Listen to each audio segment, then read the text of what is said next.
Bueno, buenas tardes a todos, bienvenidos a una jornada más de nuestros encuentros naturalistas, en los espacios de divulgación ambiental en los que venimos invitando a diferentes compañeros y expertos en temáticas en el ámbito del patrimonio natural.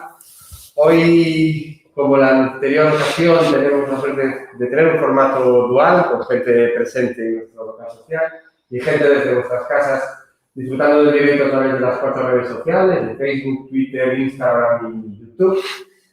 Tanto para los que estáis aquí como sobre todo para los que estáis en casa, que sepáis que podéis participar activamente en la charla de hoy. Sobre todo los que nos escucháis desde las redes sociales, podéis hacer vuestras consultas por escrito a través de los chats, sin necesidad de que esperéis al turno de preguntas que abriremos al final de la jornada. Podéis ir escribiéndolas, al final las leeremos en directo para que las puedan responder los compañeros. Lo único que pedimos es que sean preguntas centradas en la temática en cuestión y si queréis dirigida a alguno de los dos ponentes que tenemos la suerte de contar hoy con nosotros.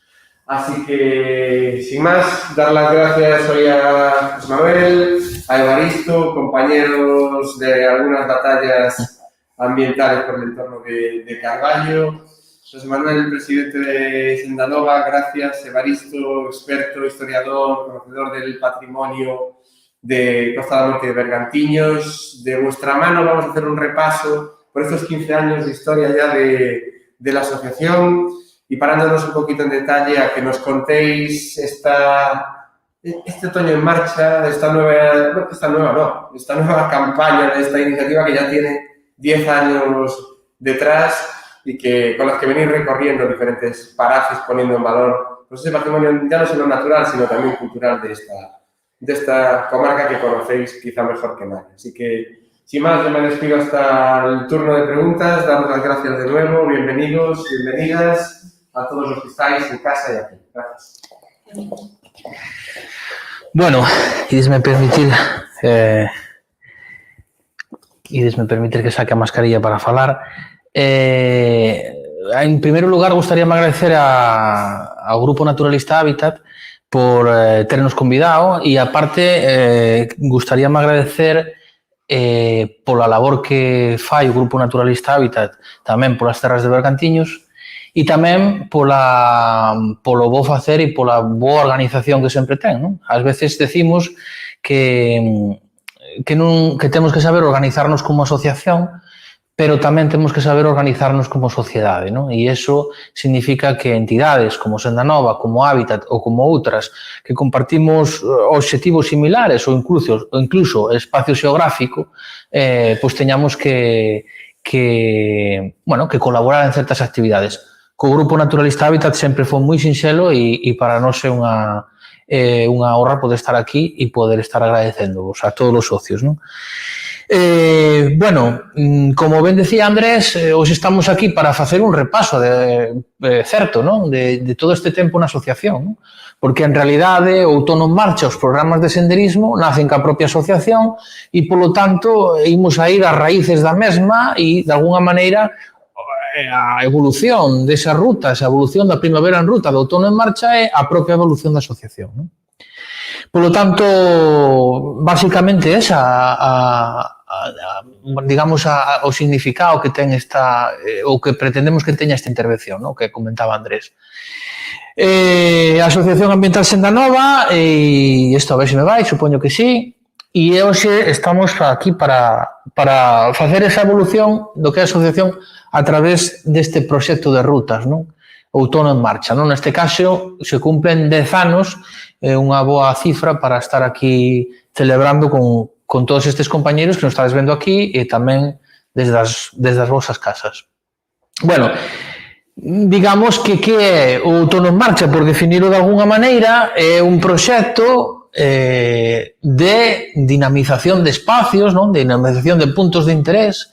O Outono en Marcha é un programa de roteiros de senderismo enfocado e co obxectivo principal e sin ningún tipo de dúbidas ao coñecemento do entorno. Eso é Outono en Marcha, non? Entón, como nace ese Outono en Marcha? Como chegamos a este proxecto que é Outono en Marcha? E aí ímonos aos propios comezos de Senda Nova e orixes da asociación, non? Cando empezamos coa asociación, démonos conta de que a nosa percepción era que a sociedade vivía de costas a un patrimonio inmenso que tiñamos na Costa da Morte. Estamos falando de patrimonio ecolóxico, que aquí desde o Grupo Naturalista Hábitats coñecedes moi ben, non solamente Razo Baldallo, non solamente bosques como a Verbia, como Ribeira da Pena, senón temos un patrimonio histórico que solo en Carballo, por exemplo, temos 24 castos, solo no Concello de Carballo, que é un dos 7 da comarca de Bergantiños, non? Entón, de alguna maneira, decidimos que había que facer algo para que a xente máis profana na materia se achegara a ese patrimonio e o coñecera, non? Digamos, de alguna maneira, que tiñamos que traer ao carro da interpretación e a da sensibilización a xente que nese momento pois non estaba, non? E, de alguna maneira, para coñecernos todo ese patrimonio, o que fixemos é intentar vertebralo, non? Intentar esquematizalo para estudiarlo mellor, para saber o que tiñamos aí, non? Entón, tiñamos claro o noso ámbito xeográfico onde íbamos a traballar, que empezamos na comarca de Bergantiños, pois abrímonos a Soneira e un pouco a comarca de Ordes, e así comezamos a facer un diseño de rutas de senderismo. A nosa vertebración de todo ese patrimonio era a través de roteiros de senderismo, do diseño de roteiros de senderismo.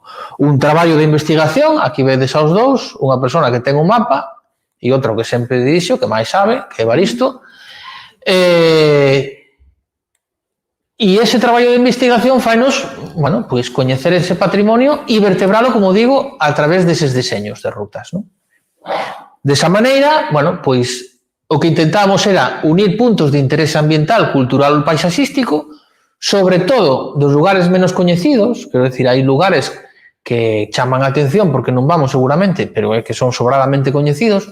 Interesábanos sacar do esquecemento eses lugares menos coñecidos, unilos a través de corredoiras ou beiras de ríos, de alguna maneira potenciando as antigas vías de comunicación que unían as aldeas. E, de alguna maneira, cando non podemos, que cada vez é máis, porque estamos asistindo a unha desfeita en silencio dos nosos camiños históricos, pois, polo menos, que foran fora de asfalto. Por iso pongo aquí asfalto off. Quero dicir que a veces andamos hasta por pistas forestales e a veces hasta temos que tocar por forza asfalto. E moitas veces tocamos asfalto que antes non tocábamos nos mesmos sitios, non? E con outra variable que é darlle personalidade propia a cada un dos roteiros, non? O que intentamos é que ese roteiro pois teña unhas características que o diferencien de outros roteiros, non? Entón, moitas veces, pois esa diferenciación ven dada porque este roteiro transita por unha parroquia determinada. Ou o eixe deste roteiro é un río. Ou, por exemplo, este roteiro pois vai de pazo en pazo, non? Entón, a característica principal neso son os pazos. Outros son o megalitismo, por exemplo, a Ruta das Mámoas, non? Etcétera, etcétera, etcétera. Cada un ten unha personalidade propia, ou eso é o que intentamos, non? E pónselle un nombre, bautízase, non? E despois, todo ese traballo faise tamén contactando con entidades ou persoeiros das aldeas, non? Sabemos desa asociación de veciños que está traballando nesa aldea, non? E además, a través da asociación de veciños, pois sabemos de esta persoa que ten historia sobre as lendas dese castro, sobre a maneira de que de un punto a outro cal era o camiño antigo que iba ou que baixaban os mortos desde Vilar hasta a parroquia hasta a iglesia de Couso, e despois informarnos sobre os puntos de interese. Isto é basicamente o que facemos, o traballo que se fixo de investigación para ese diseño de rutas. Un traballo puro de meu e despois coa incorporación de Baristo, pois un xeiro de calidade importante. As rutas que diseño eu son diferentes seguramente aos que diseña Baristo, non? E se vos poñedes seguramente hai variables diferentes, non? Eu busco, me interésame moito escapar do asfalto, buscar as corredoiras, e Baristo escanea os puntos de interese e dalle igual por onde vaya, non? máis, non? Non sei se sea, pero digamos para diferenciarnos, non? E ten unha labor, absolutamente non queda nada nesa parroquia que quede sin tocar dos puntos de interese que hai, non? Ten un coñecemento do territorio inmenso, non? A segunda parte é a promoción dos traballos. Ese traballo que non queda aí, senón o que facemos é presentalo nas parroquias. Con esa mesma xente que nos axudou nas parroquias, o que facemos é promoción dos traballos. Presentamos na parroquia. Mira, señores e señores, aquí temos, isto creo que é un Sofán, me parece, temos a ruta de Ríos de Sofán e presentamos. Esta ruta pasa por todos estes muiños. Os nombres de 23 muiños. Esta ruta pasa por estes camiños antigos, pasa por este pazo, pasa por estes pontes antiguas, etc. etc. E iso presentámoslo nas parroquias a través da colaboración da Asociación de Veciños. Nos centros sociais, o que me faltaba, nos propios centros sociais das parroquias. E despois o que se fai é a edición de material gráfico. Hai un pequeno material gráfico hasta onde podemos chegar, que é un tríptico cunha información escueta, intentamos ser o bastante lexible para cando eso se levara a cabo con xente que pudera ser atractivo e visual, e creas ese material gráfico de cada unha das rutas. Aquí temos o material gráfico de Camiños de Caión, vai seguindo todos, como vedes, unha mesma liña, esa parte interior, e a parte C, que é a dinamización dos percorridos, non? Fomos dinamizando percorridos a medida que íbamos facendo un traballo de investigación, claro. Por eso tuvemos que montar o Outono en Marcha, porque na primavera non nos chegaban os domingos, claro. Na dinamización dos percorridos é un paso máis, aí xa colaboran os concellos, a parte dos trípticos, da realización dos trípticos, que tamén na propia dinamización, e aí son proxectos complicados porque temos un volumen de xente importante, porque temos que xestionar autobuses, porque xestionamos tamén os habituallamentos, porque ven xente nova, dentro dos estatutos da asociación está en que é prestadora de servicios á mocidade, entonces temos que todas as actividades intentamos facilitar que os rapaces veñan, incluso poden vir rapaces sin os pais, solamente co autorización dos pais. Eso, bueno, canalizamos a través dos colexios, a través da escola ambiental tamén, e aí é cando se abren os percorridos, non? Aí é cando decimos que non solamente o traballo de investigación, sino que temos que ter un compromiso con eses roteiros. E o compromiso é de percorrelos, cada un deles, polo menos unha vez ao ano. Antes que incluso que señalizar, porque nos decían, por que non señalizades? Así cada un vai.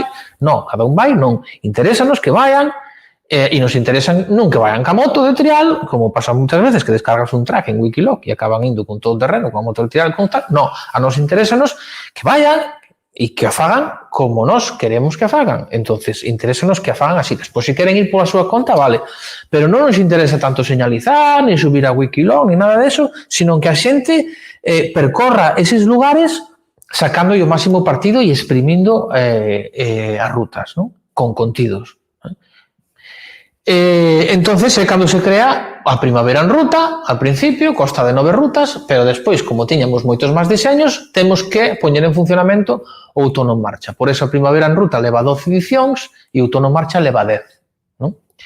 Para o Outono en Marcha deixamos as rutas máis cerca de Carballo, deixamos as rutas máis cortas porque temos menos luz, é outono. E outra das premisas importantes, percorrelos enchendo as paradas de contido. É dicir, aí a labor de balisto é fundamental, as paradas que se fan nos lugares é fundamental, tamén é fundamental o traballo de organización, poñémonos previamente en contacto con, por exemplo, pois, o restaurante A Penela para que nos abra o Pazo de Vilar de Francos, para que nos abran curtidoiros antigos, para que nos abran iglesias, para que nos abran pazos, outros pazos como de Loroso, etc. Entonces, todo eso fai que a labor, claro, de organización sea grande. E camiñando un grupo. Eu sempre digo que aquí neste, teño que, bueno, decir, porque tamén é así, porque mo dixeron, é que camiñamos en grupo, acabanse facendo parellas, e seguro que desfacendo tamén. Pero quero decir, o que quero salientar con isto non é eso exactamente, sino que é algo que ten un factor social tamén. Xa digo, non é O factor principal, o social, non é o factor principal o deportivo, non é o factor principal o aventureiro, é o do coñecemento, pero transversalmente, efectivamente.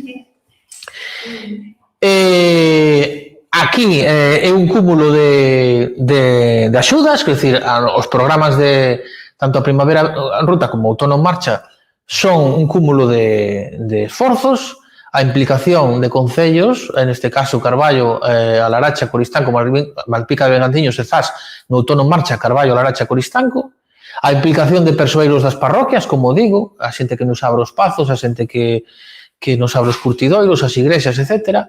Implicación de plataformas veciñais, ¿no? Por exemplo, a plataforma en defensa de Corcuesta, a plataforma en defensa de Monteneme, intentamos ser permeables a todos esos movimentos veciñais e, sobre todo, a agrupación de protección civil de Carballo, que desde un primeiro momento se volcou con nós e nos botou unha man incluso desde os apuntamentos. Esta foto é moi ilustrativa porque hai unha persona aquí que ven co botiquín, non que veñen así co botiquín, é ilustrativa porque hasta agora, e non me dá vergonha, non digas nada porque a ver se mañan pasa, pero non tuvemos en 12 anos, se movendo un volumen importante, non tuvemos incidentes, non? Bueno, mañán podemos telo porque se pode ter en calquer momento. E aínda así, o máximo perigo está nos coches e nas vías que podemos cruzar, aínda que vamos polo monte, non? Bueno, os roteiros teñen unha media, todos, así se diseñaron, de uns 16 kilómetros, e unha media de 20 paradas específicas. 20 paradas que sabemos que se realizan.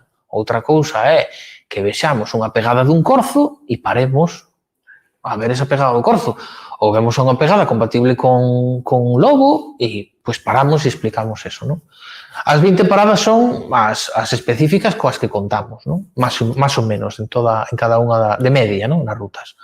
Suelen ser pontes, pazos, coderroderas antiguas, férvedas, torres defensivas como esta, muiños, batáns, bueno, o que se me ocurriu que seguramente hai moitísimas máis, non? Xa digo, é un patrimonio tamén ecolóxico, non? O ambiental, e un patrimonio histórico, incluso un patrimonio paisaxístico, porque a ferve de Entrecruces non se pode englobar nun patrimonio ambiental, nin un patrimonio paisaxístico, incluso rutas como esta de Razo Baldavio, hai sitios a nivel paisaxístico que desprenden sentimento. E eu quero reivindicar un pouquiño eso, non?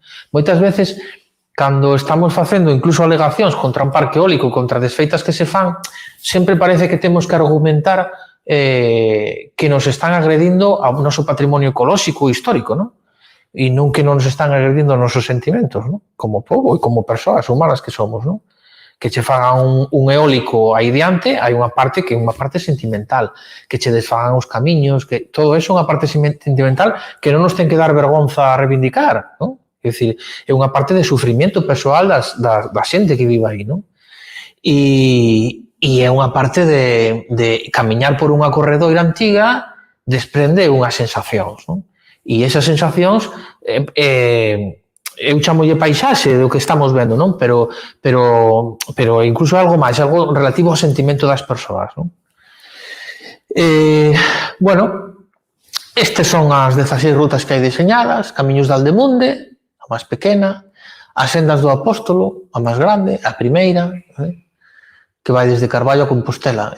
Todas son en torno a 16, estas son 7 e estas son 54. Estas son 21, estas son 21, estas son 20, Terra de Bergantiños é unha itinerante, itinerante me refiero que vai un anaco en bus, outro anaco andando, creo que non se chama eso itinerante, pero chamelle eu. Ruta das Mámoas, sobre 14, Terras Altas de Soneira 19, Camiños de Caión uns 15, Ríos de Fan 20, Costa Agreste e Cerqueda Cambre uns 16, Senta da Capelas 19, Vía Alcayanos uns 19 tamén, me parece, Terra Marquesa algo menos, Razo Baldaio para protexer, por aí tamén, e Terras Pegadas do Wolframio, non?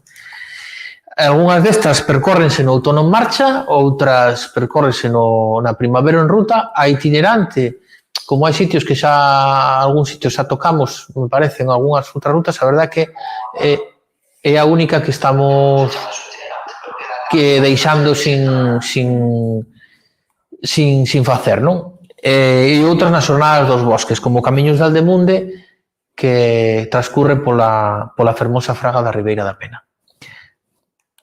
Non as quere ahora. Dai aí, que non vai isto. Ben.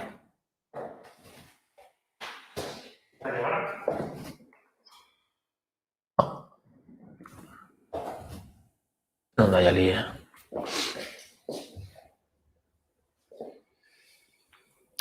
Esa é unha foto de Razo Baldaio nunha das panorámicas principais do que é a ruta Razo Baldaio e unha das panorámicas costeiras por excelencia de Carballo, que é a panorámica de todo o litoral, de todo non, de prácticamente todo o litoral de Carballo, todo o areal de Razo e a lagoa de Baldaio a fondo, desde a zona de Razo da Costa, non?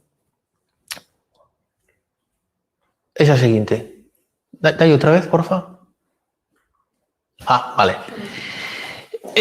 O que decía, para manter o compromiso, vai ahora, para manter o compromiso de percorrelas toda unha vez é co que se crea o programa de Outono en Marcha. O programa de Outono en Marcha son sempre 6 roteiros de senderismo interpretativos que se percorren durante os meses de outubro e novembro. Quero decir, non teñen moito tanto de especial coa primavera en ruta, non? Ten de especial a paisaxe que vemos que é diferente, non? Entonces, cando empezamos o Outono en Marcha, a verdade que a xente engancha pola paisaxe, non? E sobre todo que deixamos algún roteiro específico para outono, que sabemos que en outono, por exemplo, a Ruta das Férvedas, non? Que sabemos que en outono precisamente hai máis auga e ten máis vistosidade, non? Estes son o que chamamos unha corredora antigua, neste caso un Rus con entrecruces, me parece que é esa. Son camiños, neste caso camiños reais, son parte do camiño que unía Malpica con Compostela e son dos poucos tramos que nos quedan por disfrutar deles, non? Temos, sabedes que moitos dos poucos sitios que nos quedan con vegetación autóctona, vese no SIGPAC e nestes visores aéreos, nos poucos sitios que nos queda con vegetación autóctona é a beira dos ríos, pero tamén a beira das corredoiras, non? Porque moitas veces plantanse eucaliptos e deixanse nas marxes como de colleita, non? Como de afianzar o teu territorio, o teu terreno, deixanse esas especies, non? Entonces moitas veces atopamos as especies autóctonas circundando esas corredoiras. E aparte as atopamos con muros de pedra seca, non? Que sabedes que recentemente están considerados como patrimonio da humanidade e aquí non nos dá o tempo para desfacelos, non? Importante tamén o camiñar por estes sitios, non? Aquí debía de estar para falar desto unha psicóloga ou unha podóloga, non? Porque nos din que camiñar por sitios irregulares, incluso cando hai que saltar un valado, un esqueiro, cando hai que intentar facer números para pasar por unha lameira sin mollarte moito, ou cando hai que saltar unha pola, pois fai que estés con máis sentidos, estés cos 5 sentidos nesa situación e evádete máis e resetéate máis sobre outras cousas e outros problemas que teñas, non? A nivel físico, estamos nunha era non moi lonxana dos antigos personas que iban sin calzado, non? E estamos agora mesmo andando por chans moi duros desde fai 50 ou 60 anos prácticamente, non? E iso dá lugar a todas as deformacións que temos nos pés. Moitísima xente anda, e eu tamén, con plantillas, non? Andar por sitios irregulares e por sitios blandos facilita traballar máis musculatura, traballar músculos diferentes e aparte pois é bo para o organismo, non? E con respecto ao que comentaba da nivel psicolóxico, non? Hai un libro de Pablo Batalla que di que cando corres conéctaste contigo mismo. Cando vas deprisa, cando vas correndo, conéctaste contigo mismo. E cando vas camiñando, conéctaste co entorno. É unha frase que me quedou aí, quedoume porque me gusta, porque me afianza a idea que temos, non? De alguna maneira, non? Pero digo isto porque neste afán que temos dos ultratrails e estas cousas modernas da hora, que ao final non se fan por sitios degradados, sino que se fan precisamente por sitios sen degradar e por lugares de alto valor ecolóxico, non? Por exemplo, lugares onde hai oso en Somiedo ou por encima de paredes de castros como o Castro de Baroña, non? Baroña, sí, no sur de Galicia, sí, perdón. A ver se vou meter la pata por aí por tal e algo me di... Pero bueno, enténdeseme, se me equivoco, en realidad enténdeseme o que quero decir. Bueno, nestes 10 anos cumpriránse 60 roteiros, cumpriránse 900 kilómetros percorridos, 120 puntos interpretativos e unha importante, sobre todo, unha importante diagnose do patrimonio de Bergantiños, que se pan de manifesto nas crónicas de todas e cada unha das actividades. Cada vez que se fai un roteiro, faixe unha crónica e decimos, nos vimos isto así desta maneira, non? A diagnose importante porque levamos no outono en marcha 10 anos na Primavera en Ruta 12, percorrendo todos os sitios, eses, os mesmos, o sea, os mesmos todos os anos os mesmos sitios, non? A diagnose moi negativa, unha desfeita tras desfeita, que nos ten que servir para reflexionar e servir para que non chega co traballo que se está facendo, non? Ou algo se está facendo mal, non? Eu creo que máis das administracións, das grandes empresas, que son as jefas de todo isto, máis que das agrupacións como as nosas, ou como Hábitat, ou como asociacións ecologistas, que estamos resistindo contra viento e marea, contra todo isto, non? Bueno, estes son un pouquiño algún dos cartéis que rescatei, non? O terceiro, o noveno, o sexto, que sirve un pouquiño para dar a volta atrás, para volver a volta atrás e poder, repetino, mira, e poder facer análise, non, destes 10 anos, non? E agora deixo-vos con Evaristo, que vou falar deste outono en marcha e do que temos preparado para xa. Non dai para atrás, Evaristo. Empeza aí, outono en marcha. Ai, perdón. Sí. Aí vas.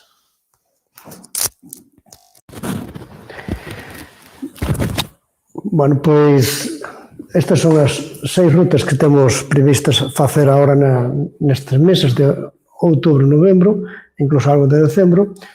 A primeira delas sería Razo Baldaio para proteger. Vou pasar para adiante porque se hai máis. Este sería máis ou menos o itinerario. Sairíase de aquí de Razo da Costa, de Santa Mariña, iríamos hasta aquí a punta do Chan de Razo. Eu que é un sitio moi interesante desde o punto de vista xeolóxico. A mí gusta a xeoloxía, non é que saiba moito, pero gusta moito. Porque desde aquí é posible ver o arranque da depresión meridiana, que é un val que arranca en Razo e chega a Tatuí.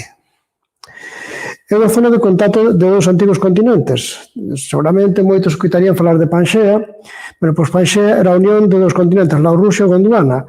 Esa é unha zona de contacto dentro desos dous continentes. Hoxe están separados. Pénsase que Laurussia hoxe sería América. América que se está separando de Europa uns 3 centímetros por ano. Non é moito, pero se Colón fose América ahora tiña que andar 15 metros máis. Entonces, nesa zona de contacto, pois, é bastante rica mineralóxicamente. De feito, as prospeccións auríferas que se fan nas beiras da depresión meridiana, pensos en Corcoesto, en Zas, están habendo prospeccións tamén para houve minas de ouro en Zas, o sea que é unha zona interesante desde ese punto de vista. Desde aquí, máis ou menos, onde estou xenando ahora co punteiro, sería a vista que se viu antes, onde se ve todo o que é a marisma de Baldaio, que está originada por unha falla. É unha falla que arranca en Baldaio e chega a Tameirama. Iríamos todo pola zona de area de beira do mar, chegaríamos aquí, rodearíamos a lagoa de Baldaio, que non vou a decir o rica que é a nivel ornitolóxico ou incluso de vegetación, de flora. Pasaríamos para a igrexa de Lema. Na igrexa de Lema é interesante porque é que conserva de Carballo a maior cantidade de restos románicos. A fachada é barroca. pero conserva capitais románicos, conserva canzorros que están, digamos, dentro no interior da igrexa, non é posible velos desde o exterior, non? Casi todas as igrexas pois teñen moito que ver co descubrimento de América, as que conservamos agora, e teñen que ver sobre todo coa pataca e co millo. No principio, os señores feudais pois deixaban as leiras e había que pagar as rendas en trigo. Chegando aos cultivos novos, como son a pataca e o millo, durante un certo tempo están exentos de pagar impostos. Non é que estén exentos, esas rendas pagabanse en trigo como se pagaba antes, con cal que daban uns excedentes para alimentar mellor a xente. Ao aumento da poboación, as igrexas románicas, que eran de tamaño pequeno, fixeronse insuficientes. Entonces, casi todas as igrexas son do século XVIII, do comezo do XIX. E a de Lehmann, pois, entra dentro desa categoría. A maioría delas tiraron con todo o que había anteriormente e fixarnos de novo, pero a de Lehmann tiveron a boa idea de conservar partes románicas. E acábase aquí no Castro de Castrillón. Ese Castro de Castrillón é un castro, a palabra Castrillón xa indica que é un castro que está situado nun lugar estratégico que domina toda a zona de Razo Valdai, as parroquias de Razo, de Lema, incluso de Vilera tamén, de Imende, onde Naicela e Rebordelos. Hai unha zona que a vegetación impide, digamos, ver todo ese paisaxe, pero supoño que cando se fixo o castro, que había outro tipo de vegetación, basicamente de carballos, pois que toda esa zona estaría controlada, estaría dominada polo Castro de Castrillón. Tanto é así que é un lugar cristianizado, de unha capela que estaba aquí na beira, por aquí, pois trasladouse no século XVIII para o curuto do Castro. Este sería o perfil. O perfil, vedes que é un perfil bastante chá, fácil de realizar, é unha ruta, pois, bueno, para que os sentidos se expresen libremente, non?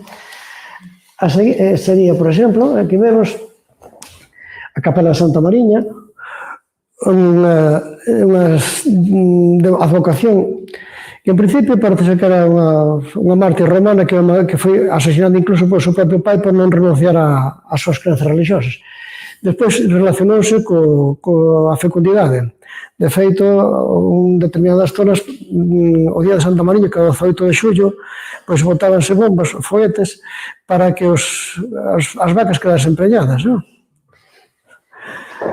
Corres unha anécdota, non sei se contara, pero un señor que me comentou que botara de lucio de bombas e dixo, non o bote máis porque quedou embarazada a muller, as vacas e unha filla. Entón, dixo que non ia botar, non? Sería a ruta hasta baixar a punta do Chan de Razo, que sería de ida e volta, e logo, pois, eso, o que acabo de escribir antes, ata chegada, non? No tríptico por dentro desa ruta, pois estarían explicados unha pequena introducción e as paradas que se fan, non? Bueno, comentar que me pasaba, que a praia de Baldaio, a de Baldaio non a de Razo, é interesante tamén desde o punto de vista xeolóxico. Os continentes, bueno, houve unha serie de glaciacións. Nas glaciacións, cando se conxela o xeo, diminúe o nivel do mar. E cando se derrite o xeo, no período interglaciar, aumenta o nivel do mar. Bueno, pois aquí na zona de Baldaio, aquí, esta é a praia fósil. Unha praia que está máis alta que o nivel actual do mar. Estamos indicando outra cosa máis, é que neste momento aí estáse producindo unha zona que se está levantando o terreo. Explico por qué. Estamos no período interglaciar, estáse derretendo os casquetes polares, están levantándose o nivel do mar, e, sin embargo, isto queda fora do nivel do mar. Iso quer decir que ten que haber algo que compense o aumento do nivel da auga, e iso que compensa é que o terreo se está levantando, por os que chamamos movimentos isostáticos, non? Hai zonas que se levantan aquí en Galicia moi claras, como é a zona do Ézaro, que o río Xés desembocaba a nivel do mar e se desemboca 80 metros máis arriba do mar, cae en cascada, e hai zonas que se están fundindo. As rías baixas, pois hai 1 millón de anos, pois probablemente os ríos estuveran 20 km máis, porque o mar estaba máis retirado, non?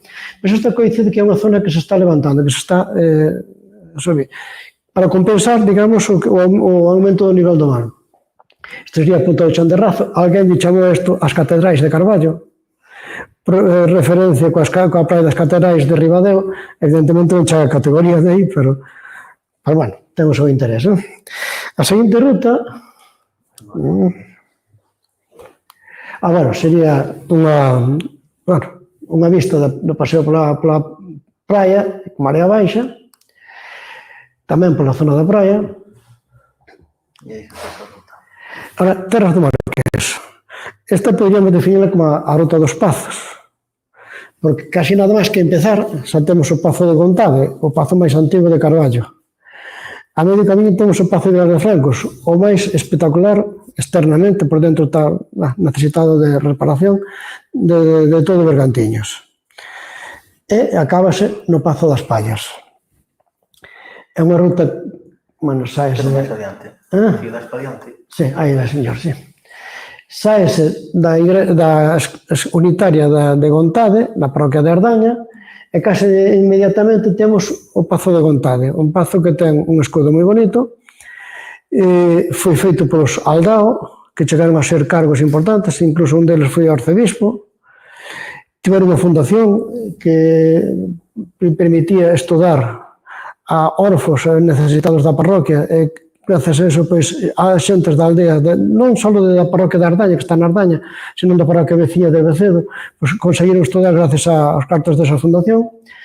E subiríamos, pasaríamos pola igrexa de Ardaña, que ten unha fachada barroca, e hai un cruceiro barroco ali frente ao adro da igrexa, tamén moi bonito. Así máis, imaginaría que ten dentro tamén moi interesante. E subiríamos a Mamo da Peniqueira. A Mamo da Peniqueira hai dúas. Unha delas puxeron un vértice xeodésico cando fixeron as medidas trigonométricas para facer un mapa topográfico nacional, plantaron un vértice xeodésico no Coruto. Pero a primeira vez ou a segunda que fomos por ali, descubrimos unha mamo moito máis grande que non estaba catalogada nese momento. É espectacular, tanto polo tamaño como polo bom estado de conservación que amosa. E logo pasaríamos ao Castro de Peniqueira. O Castro de Peniqueira é un castro, debe ser en superficie dos máis grandes de Carballo. Xúntanse aí 3 parroquias, xúntanse Artes, Ardaña e Sofán, creo, Rus. E é curioso, porque no centro hai unhas pedras que sobresaen do terreo, e xusto no punto onde se xuntan as 3 parroquias está esa pedra. E o de Vilar de Francos, o de Artes, puxelle ali a V do Marqués de Vilar de Francos para marcar o seu territorio, desde arriba do castro. Pasaríase logo ao Pazo de Vilar de Francos, iríase ver a igrexa de Artes, que externamente non ten moito interés, non é moi interesante, porque está bastante reformando recentemente, todo o que tiña de interese arquitectónico, pois non o conserva, e acabase no Pazo das Pallas. Aquí sí que xa hai unha pequena subida, xa é un pouco máis difícil que a anterior.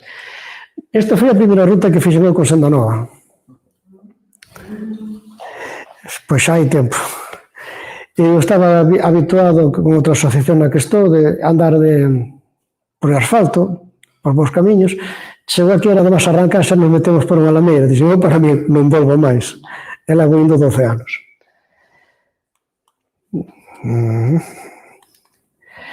Aquí sería, pois, as paradas, o Pazo de Gontade. Aquí no Pazo de Gontade sempre temos por isto ten un reloxo de sol na entrada, e hai unha señora sempre nos amosa unha machadiña do Neolítico, que pode ter entre 5 e 7 mil anos. Non sabe onde atoparon, pero está ali no Pazo. Todos os anos nos enseña e presume de conservar esa machadiña puída do megalitismo. Aquí estaría o Pazo de Vilar de Francos, e iríamos ver o Carballo de Vilar de Francos. Carballo ten un nome propio, Carballo de San Antonio. E é un das poucas árbores que hai da zona no catálogo de árbores senlleiras de Galicia. Hai un par de anos, unha destas ramas, pois con vento, desgasouse e está ferido de morte. Calculose que ten máis de 500 anos, pero non lles quedan moitos anos de vida. É un carballo casamenteiro, disque, porque tiña uns brotes ao ser tan antigo, pois as polas ao secar foron se podrindo para o interior.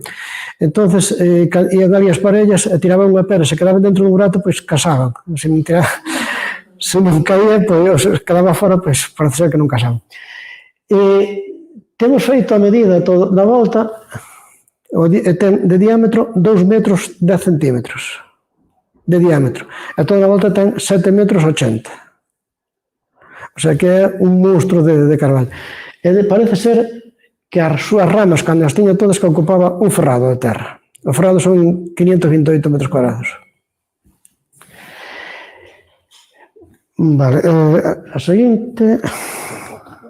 bueno, digo que é un pazo espectacular. Pois debe ter, non sei, por decir algo, debe ter cerca de 40 metros desde este extremo hasta este extremo de aquí.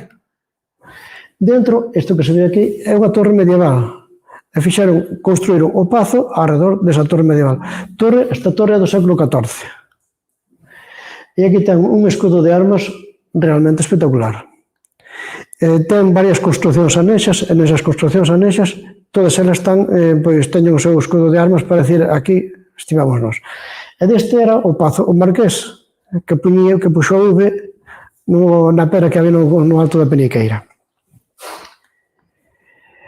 Había alcayanos.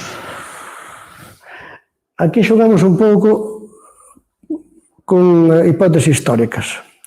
A hipótese histórica é que houve un historiador romano, Antonino, que describiu as vías romanas que había na época do século II e III despois de Cristo.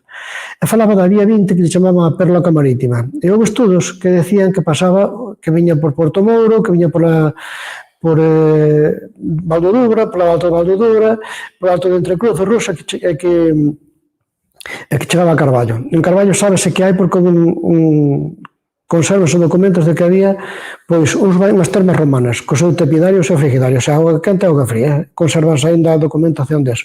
Pero outra teoría que decía que viña por Brandomil, que viña por Coristanco, e que ia cara a Carballo. Entonces, diseñouse unha ruta que pasaría por onde, hipotéticamente, estaría esa vía 20 do itinerario de Antonino. Cando se diseñouse pensando en facela subindo, pero últimamente facémola baixando. É máis práctico.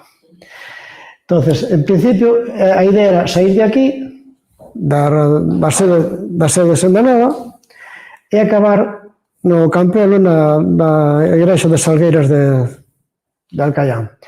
Pero últimamente pensamos que era máis práctico que nos levamos aí, o bus tanto nos tiña que levar ou ir buscar aquí, entonces era máis práctico baixar que non subir. A pendiente é bastante pronunciada en algúns casos, entonces aproveitamos que a gravedade axuda a facer a camiñada. Digamos que a nivel histórico bastante interesante, porque aquí falase a lagoa. Aquí na lagoa apareceron os restos arqueolóxicos máis antigos da provincia de Coruña e incluso de Galicia. Apareceu unha machadiña, un bifaz do Paleolítico Superior. Apareceron 3 puntas de flecha de bronce, da idade do bronce. Aquí houve, digamos, unha lagoa que tiña 1,5 km por 700 metros de ancho. E nos anos 50 e 60 do século pasado, desecouse para establecer aí unha mina de ilmenita. Entonces, como estaba o xacemento estaba onde estaba a lagoa, derregaron a lagoa e agora quedan unhas pozas de nada prácticamente. Tamén aquí, cerca da lagoa, hai unha planta que é un endemismo, non hai en ningún outro sitio do mundo, unha planta que se chama unha Centaurea ultreae. Non hai, polo menos non teño constancia de que haxa ningún outro sitio do mundo, porque necesita vivir sobre un tipo de rochas que son rochas ultrabásicas que se dan aquí na zona de Monte Castelo, cerca de Anxariz. Pasaremos polo Castro de Orixón, un castro espectacular, un castro que me teñen comentado que atoparon teulas romanos, o sea, coincidiu a civilización romana, a masa castresa coincidiron ante 500 anos, por lo tanto, era xo con que haxa influencias. E unha influencia que aquí conserva ao atoparose teulas romanas dentro dese castro. Pénsase, por exemplo, que os castrexos copiaron dos romanos, evidentemente. Igual que ahora estamos copiando os americanos. Nomes como Jonathan, como Vanessa, que son moi correntes aquí, é de collelas das películas americanas. Pénsase, por exemplo, que Vanessa é unha invención de Jonathan Swift nos viaxes de Gulliver. Era un nome que non existía. Este tamén está situado no lugar estratégico, domina todo o Val de Bergantiños. Hai unha dirección que domina todo o Val de Bergantiños e ten unhas vistas moi boas. seguiríamos hasta aquí, ata Ponte Lubiáns. Hai moita xente que chama a Ponte Romana. Evidentemente, que hai agora non é unha ponte romana, é unha ponte medieval. Sábese porque ten unha cruz, nun dos arcos ten grabado unha cruz. É unha das pontes máis estreitas de Galicia. Pois, para pasar un tractor xa non pasa, non dá o ancho. E os carros, así. E pasaríamos por Cernide, que é o sitio onde está, hasta 1924, onde estaba a Igrexa Vella de Carballo, antes de estar onde está ahora no núcleo de Carballo, estaba aquí en Cernide, no cemiterio vello, e acabaríamos, pois, no punto que sería o punto de partida, según o plano este, na casa de aquí do jefe. O paso a paso, aquí está, claro, evidentemente está diseñado o tríptico este cando se partía de Carballo. Entonces as paradas serían Cernide, a Ponte Lubián, Cerqueirás, que non é un sitio que se chama interesante, pero si ten de interesante un pequeno cruceiro que é de estilo totalmente naif, é interesantísimo polo naif que é, vamos. Buxán. Depois teríamos, non vexo por aí, o Pazo de Rodeiro, o que queda do Pazo, unha das familias máis poderosas da zona de Bergantiños, que os Rodríguez Arixón, son oriundos deste Pazo, naceron aquí nesta casa. E o que queda da Lagoa de Alcaián, pois sería este pozo, o Pozo dos Parolos. Non queda nada máis, o resto de secos e todo, dime. Non sei se hai alguna foto despois. Non, creo que, non sei. Esta sería a Ponte Lubián.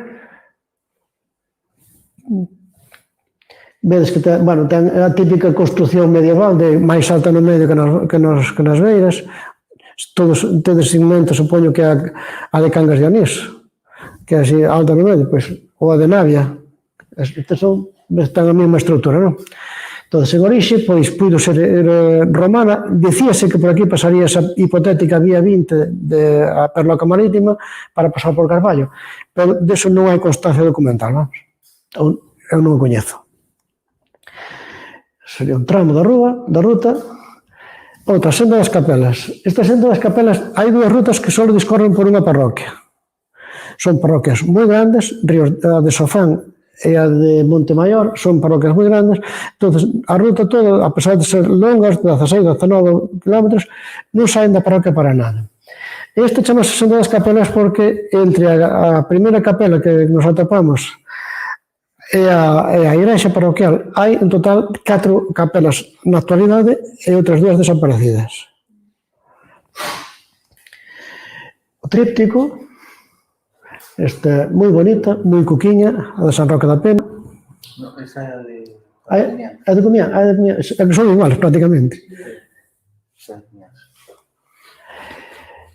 Pois sería esa capela de Santa Margarida, que hai unha pequena disputa entre a igrexa principal e a capela, porque os desta zona de por aquí, a igrexa principal chamanlle a copia. Din que é máis importante a capela de Santa Margarida que a igrexa parroquial. De todas maneiras, é máis antiga a igrexa parroquial que a de Santa Margarida. E a Santa Margarida, pois, saese de aí. Houve un hospital de peregrinos aquí. Entón, aí ten a súa fonte. Iríamos logo ao Viso. No Viso, pois, houve unhas torres dos Bermúdez de Castro, que incluso hai a lenda de que a señora das Torres, pois, tiña un encoro por ali, e paseaba na lancha cando se aburría, na súa lanchiña polo encoro, que estaba ao lado do regate que pasa por aí, o río do Viso. Iríamos logo ao Castro da Pena, un castro que o Concello tiña intención de mercalo para poñerlo en valor, para limpalo, indicalo, sinalizalo, todo eso. E a capela de San Roque da Pena, que é unha capela moi pequeniña, pero moi interesante. Iríamos, o sea que tíamos unha igrexa, que esta ten formato de igrexa que é grande, a capela de San Roque, a do Viso, que agora non queda nada, no sitio onde estaba a capela agora hai un garaxe, a de Comiáns, no Xestal había outra, e pois está o Vigrasario. Por algo se chamou a Senda das Capelas. Aquí en Comiáns de Abaixo tamén hai unha parada moi interesante porque un dos concelleiros de Laracha ten ou tivo na súa casa un curtidoiro. E todos os anos nos fai unha demostración de como se facía, como se traballaba o curtido da pel. Desde todas as vicisitudes políticas, porque durante a posguerra era un artículo que estaba sometido a control militar e non podían vender nin comprar nada sin autorización, sin guía militar. Entonces facían os traperos, entrábano no monte, sacábano dali para cando sabían que iba a haber unha inspección. Entonces, todo ese proceso explícanos como funcionaba, non?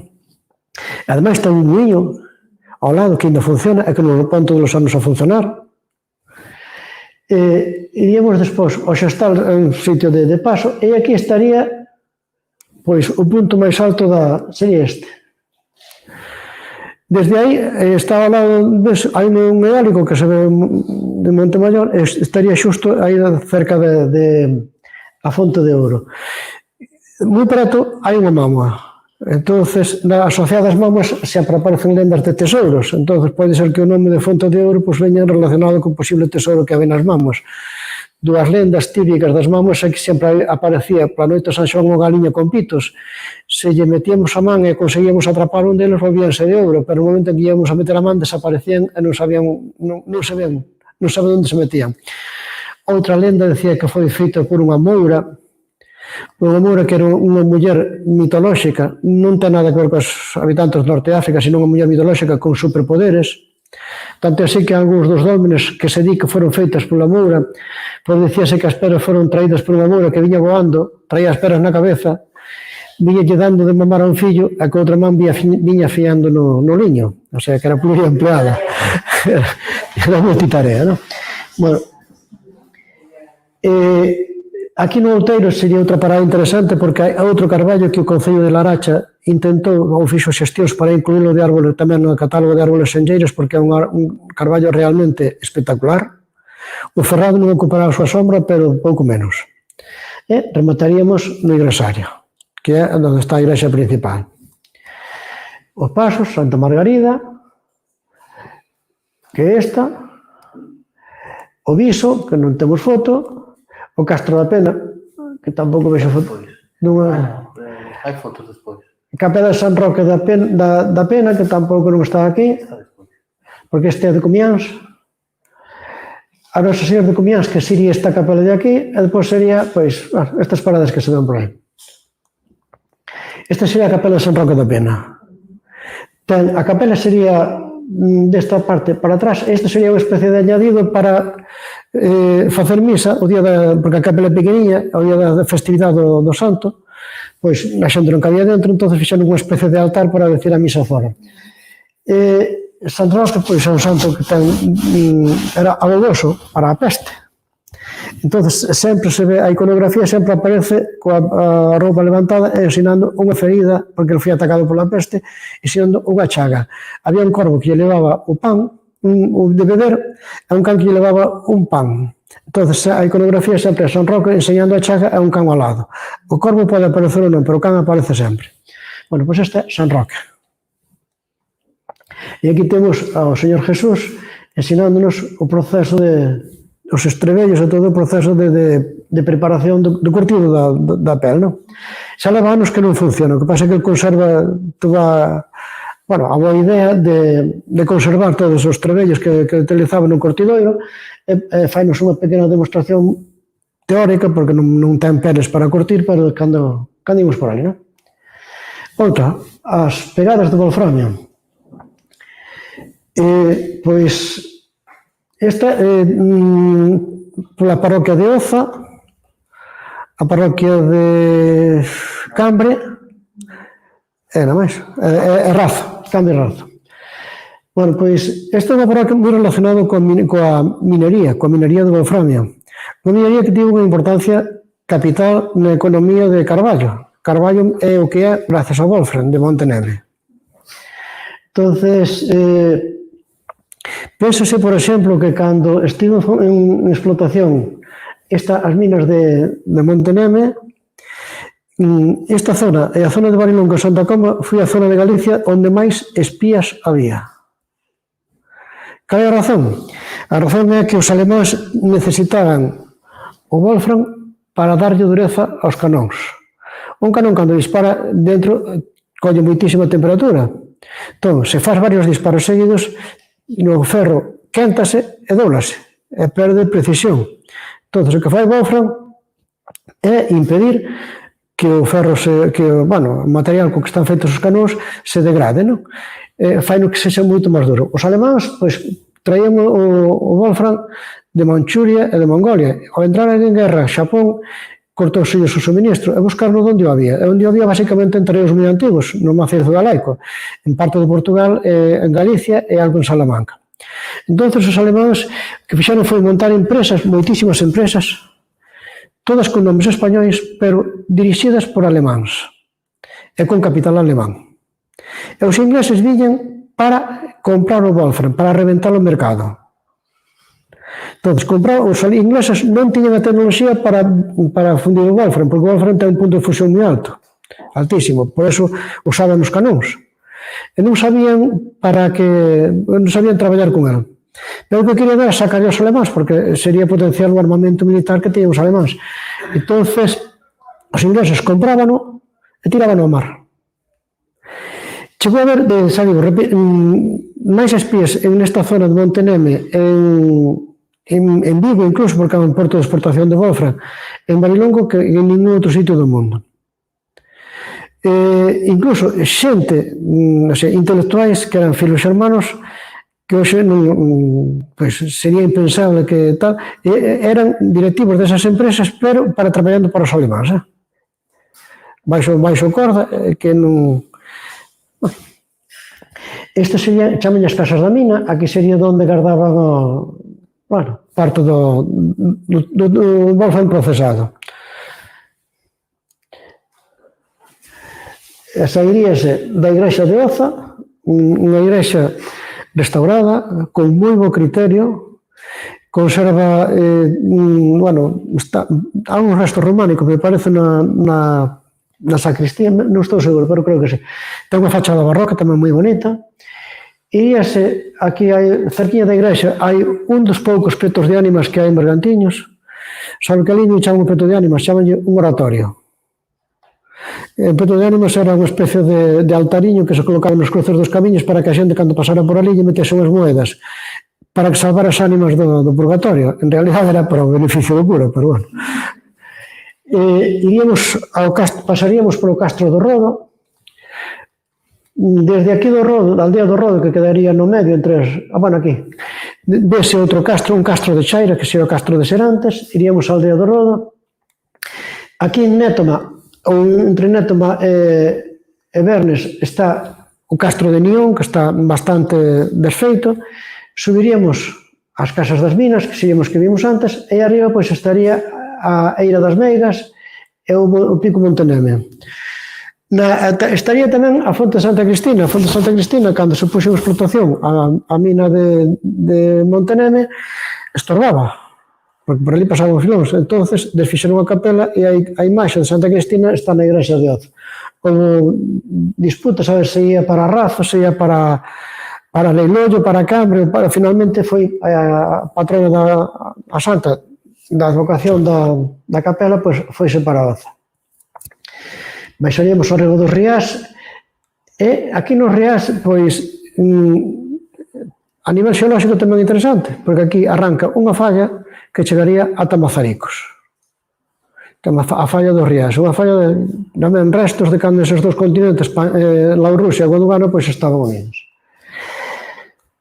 Este sería as paradas, a igrexa de Oza, o Castro do Rodo, o Castro de Nión, a Casa das Minas, que serían aquelas que vimos antes, que agora non os vexo por aí, a Fonte de Santa Cristina, a Eira das Meigas. A Eira das Meigas, é un dos poucos crónlech, alineacións, creese que da idade do bronce, que había na provincia da Coruña.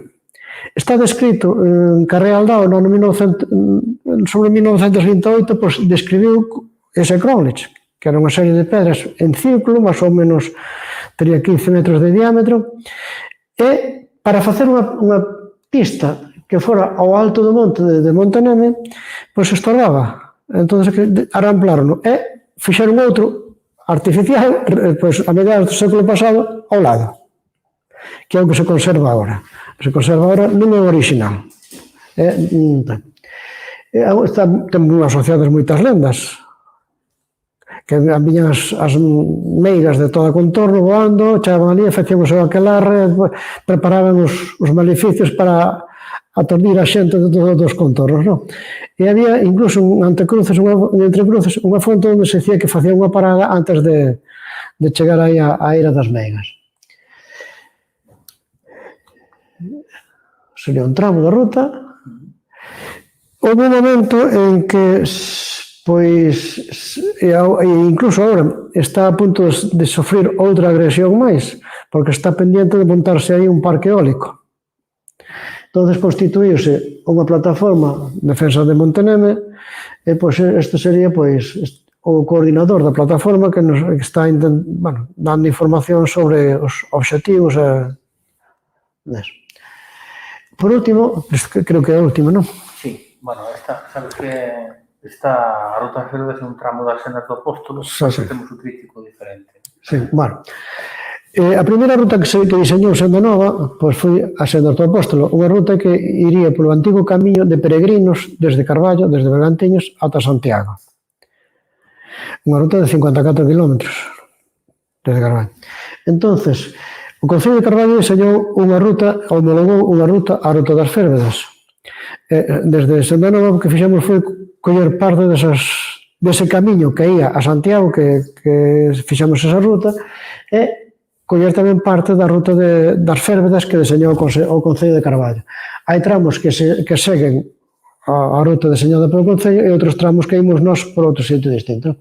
Por iso aparece aquí o de Sendas do Apóstolo, porque reaproveitamos o tríptico desa ruta que se Carballo, pois sería máis ou menos o tal, non? Pasaríamos por Ardaña, pola igrexa de Ardaña, a igrexa de Rus, o Pazo de Casal de Perros, a igrexa de San Xés de Entrecruces e acabaríamos na Férveda de Entrecruces. Non sei... Aí falta outra Férveda. Falta cosas. Bueno, dicir que sairíamos de aquí de Carballo, iríamos pola Brea, que é a zona de Carballo que ten moita zona polo bo pan, que se fai aí, a zona de panadeiros. O pan de Carballo pois, é moi conocido incluso fora de Carballo.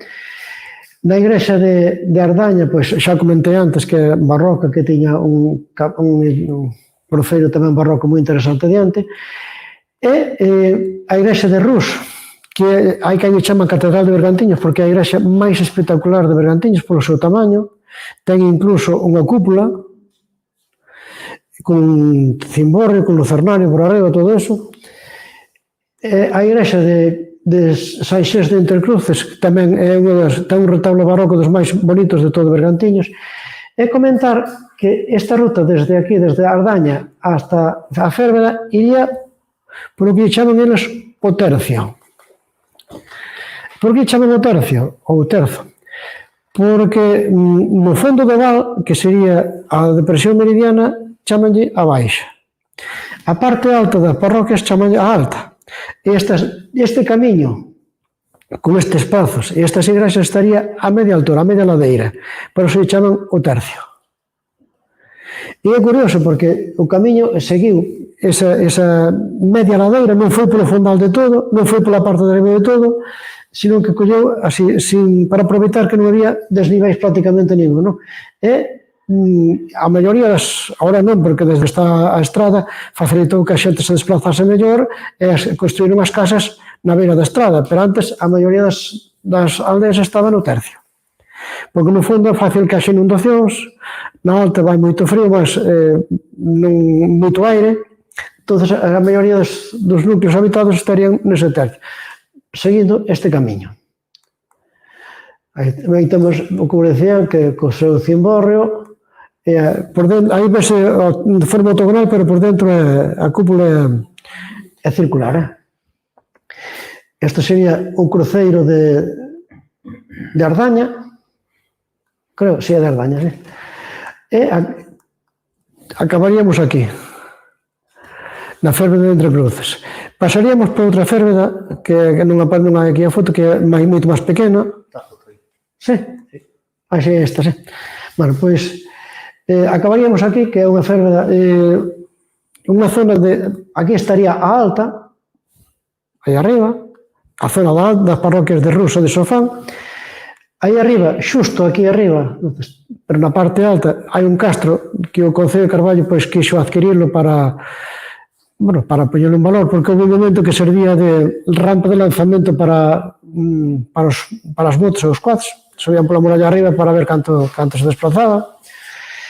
Aí arriba hai un mirador, e esta Férbeda de inverno, cando o río vai cheo, pois é realmente espectacular. Desde aquí de arriba a daqui abaixo hai case 80 metros. De inverno é impresionante. Pero no medio quedábanos esta pequena Férbeda, a Férbeda de Rus. E tanto a Férbeda de Entre Cruces como a Férbeda de Rus son o eslabón que ten que salvar os regatos para pasar da alta ao fondo do val, a depresión meridiana. Isto comentou porque teño... Para anotarse, pois aquí están os puntos onde nos podemos anotar.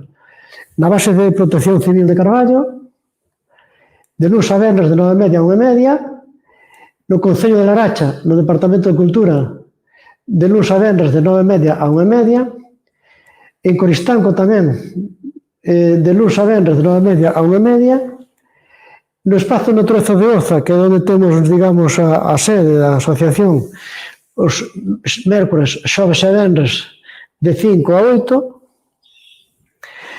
E os prezos pois, serían para os non socios, os maiores de idade 7 euros, os menores de idade 5 euros, e para os socios, os maiores de idade 5 euros e os menores de idade 3 euros. Neste estaría incluído pois, o habituallamento e o desplazamento ao punto de partida ou o retorno desde onde se acaba a ruta ao punto de partida. Para a xente de fora de Bergantiños, hai unha vía telemática para apuntarse. Vale, eso. Non sei se escoitou, pero eso, que hai unha ruta telemática para apuntarse. Entonces, recomendacións, que é o que se pretende, e algúns consellos prácticos para que a actividade pois, teña bo resultado, non? Puntualidade é básico, ainda que parece mentira, porque se un chega tarde, pois fai que todo o programa que haxa preparado para esa ruta, pois que haxa que modificalo. Intentamos non deixar máis pegada que as nosas pisadas, incluso se comemos unha fruta, pois as mondas ou o que sexa, metémola na mochila, depositámola nun contenedor, porque pode ser que teña microorganismos da outra zona que se estendamos por aquí. Levar calzado axeitado, é recomendable levar pois incluso calcetines de reposto, incluso roupa de reposto por se acaso chove, porque pode chover, e ainda que chove, salvo que haxa aviso de Protección Civil, pois imos igual.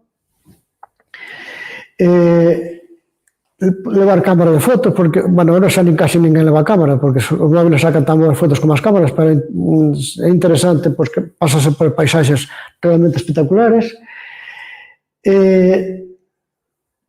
A veces, hai rutas que por determinadas cuestións, sobre todo ahora nas situacións sanitarias que estamos, pois que hai limitación de prazas, entonces é interesante pois non descuidarse a hora de anotarse.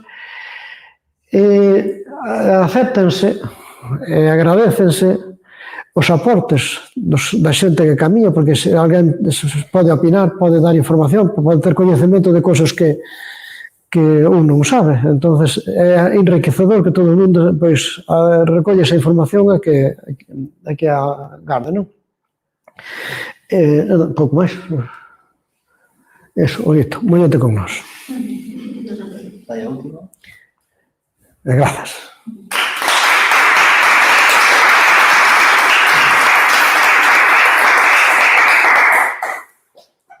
Habes de permitir que me venga para aquí, porque estamos en familia, porque, ainda que vamos a dar agora paso a un pequeno turno de preguntas, tamén aproveitar para os que estedes escutando desde a casa que teñades marxe de formular as consultas que teñades. Eu sí que quería dicir que, por un lado, vos teño que dar as grazas e, por outro lado, a noraboa, porque o cariño co que tedes feito este traballo son poucos os exemplos que teño visto ata agora, sobre todo en entidades que levades, ao mellor non tantos anos detrás, pero que colledes unha iniciativa a facedes propia e investides todo o esforzo e o cariño e dende a parte máis sensible e máis íntima que falabas ti, Xosé, ata a bagaxe de coñecementos en detalle do territorio que comentas ti, Evaristo, vese perfectamente aquí exposto. E a verdade é que estes 10 anos de roteiros, agardo que teñan outros 10 anos máis por diante, e seguro que son máis que enriquecedores. Eu, de feito, xa procurarei sumarme se podo a máis dun deles. Dito isto, tamén, para abrir o turno de preguntas, sí que quería comezar con unha, e o mellor, unha de cal, unha de area. Seguramente falabas xa ti, Xosé, de que algúns deses roteiros vichedes que ao longo do tempo foronse estragando en maior ou menor medida. Quería saber se algún deles tivechedes que esgotalos e mudalos de trazado por ese impacto, e se nese caso houve incluso o mellor algún concello que despois deses anos de roteiros vosos pois fixo algo para volver a condicionalo ou non. Bueno, un pouco esa visión temporal de saber se houve que facer cambios de trazado porque efectivamente o impacto era moi forte ou non. Esa é unha pregunta máis que probablemente vexa pola parte máis complicada do traballo que facen. Se por outro lado, seguramente a visión máis positiva que sexa a de como está respondendo, como respostou todos estes anos a sociedade. Se foi increcendo o número de xente que se animaba, chegarmos aos roteiros con vos, que tal os rapaces, que tal... Pero xa non son os rapaces, a xente maior, todo rango de idades se iban contaxándose do boca a boca, que seguro que vai ser positiva a resposta. Bueno, con respecto aos cambios de trazado, non influi tanto, non? No sentido de que, máis ou menos, os trazados van, salvo casos moi puntuales, porque hai xente que xa sabes como son os camiños tradicionales que os cerran para moitas veces para unha leira determinada, para unha finca, e temos que dar unha volta, non? Para non entrar en conflito, simplemente.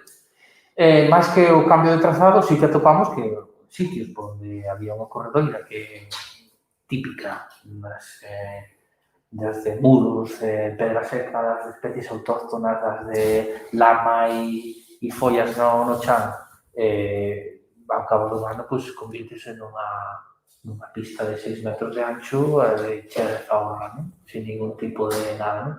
Eso pasa a través das concentracións parcelarias e pasa tamén porque, bueno, pois, as administracións teñen moitísimos cartos para cemento para paliadoras, non? E entón queda pouco pois, para actividades, non? Digamos, de alguna maneira, non? Básicamente, creo que os concellos, supoño que tamén outras administracións. Para mí é moi salentable esta situación dos camiños tradicionais, incluso das beiras dos ríos que se están cementando, non? Porque agora é o que nos queda, non? Entón, como é o que nos queda, digamos, de natural, non? Pois se está girando a vista esas beiras dos ríos. E se están artificializando, pues, enchendo de zahorra, cortando especies de vegetación autóctona, e pasarelas de madeira, que os coñecedes todos por aí, de madeira exótica, que ten un mantemento, e non se pode andar por riba dela porque está mollada, resbala, bueno, ese tipo de cousas, non? E hai moitísimo máis que vemos que decir a proliferación de outras, os parques eólicos, por exemplo, as plataformas que hai no rural que están movilizadas e contra esta laga que temos de partes da situación que estamos a vivir, que xa puxo un exemplo Evaristo en Monteneme, pero había moitísimos máis. Quizá deso estamos máis ao tanto, pero da destrucción destes camiños non. E despois, con respecto a que me comentabas da participación da xente, non? E de tal, non? Bueno, preguntábamos todo día na radio, non? Se tiñamos restriccións. Nós nunca foi o noso objetivo ir con 100 personas a unha ruta.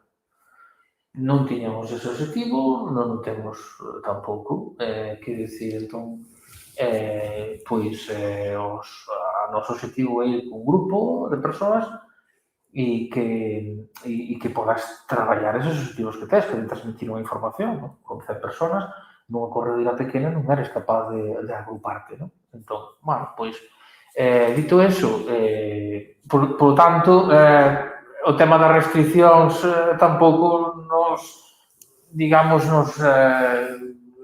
afectou tanto, non? De alguma maneira, non? Sí que che gusta moito que haxa participación e está vendo a participación sobre todo o que notamos é que, e iso non sei se é bo ou é malo, é que a xente chegase a nós e apúntase sabendo que se vai a topar, o tipo de actividade que se vai a topar. Ao principio que nos atopamos era xente que eu veño a andar, eu veño, non necesito explicacións, eu teño o meu ritmo, non? Eu veño con os cascos nas orellas. E claro, esta situación non é así, non? Pues, entonces hubo reaxustes, hubo tensións tamén, e agora a xente, pois, vemos que unha persoa que ven desde Santiago ou ven desde Pontevedra e escribes xa e esa é unha obligación nosa, dar toda a información sobre a actividade, xa notas que, non, xa o sei.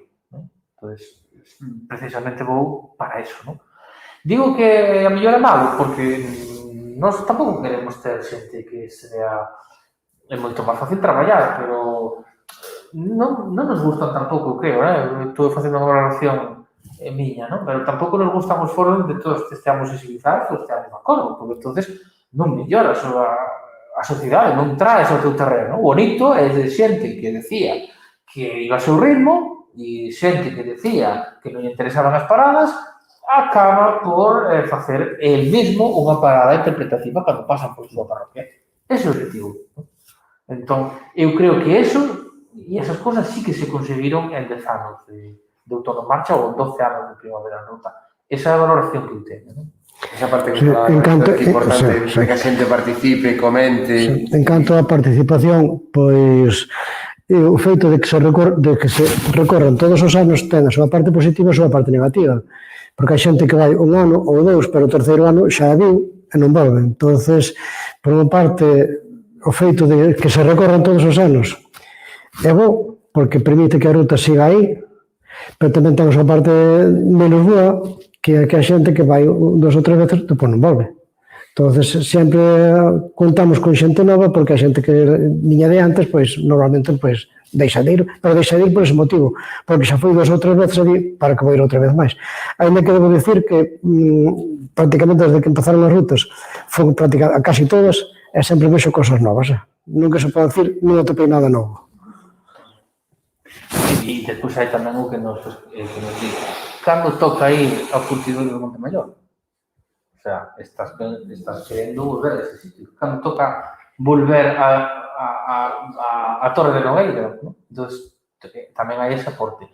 E por citar unha cifra, que non sei se digo, porque a mellor tamén unha cifra de media das persoas que están participando nas rutas, pois unha media de 40 persoas, máis ou menos, ¿no?